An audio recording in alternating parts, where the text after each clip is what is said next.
Okey.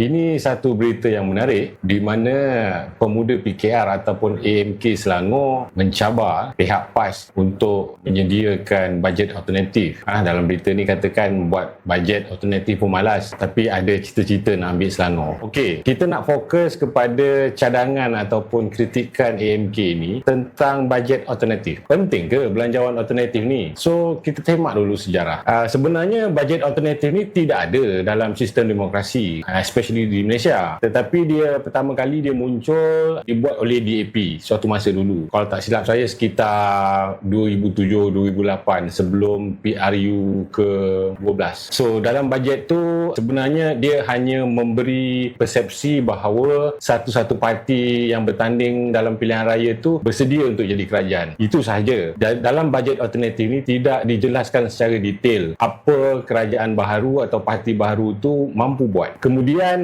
selepas tu barulah bila ada Pakatan Rakyat PR dulu, barulah PR tu replicate balik idea DAP untuk buat belanjawan alternatif. So pada masa tu PR membuat bajet alternatif sebagai counter kepada bajet yang dibentangkan oleh kerajaan. Kononnya bajet alternatif ini menyediakan pelan atau perancangan apa yang PR nak buat jika mentadbir Putrajaya pada masa itu. Dan bajet alternatif ini berterusan dari tahun ke tahun dibuat. Selepas PR ada PH pun buat bajet atau belanjawan alternatif. Tetapi ada satu masalah. Masalahnya ialah akhirnya bajet alternatif ini hanyalah satu retorik politik. Maksudnya di sini, jika benarlah belanjawan alternatif ini betul-betul menyediakan pelan untuk kerajaan baru memerintah nanti, kenapa kerajaan PH yang hari ini memerintah gagal melaksanakan belanjawan ataupun rancangan-rancangan reformasi yang ada dalam bajet tu? Jadi itu persoalannya. Adakah bajet alternatif yang disediakan oleh PH pada masa itu sebagai pembangkang adalah satu bajet yang betul-betul konklusif? Bajet yang datang daripada data-data yang tepat? Hakikatnya tidak. Mereka sendiri sedar bahawa data-data yang diperolehi sebenarnya anggaran saja. Akhirnya belanjawan alternatif ini tidak ada apa-apa makna. Ia hanya sekadar gimmick politik yang digunakan oleh PH suatu masa dulu untuk memancing undi rakyat.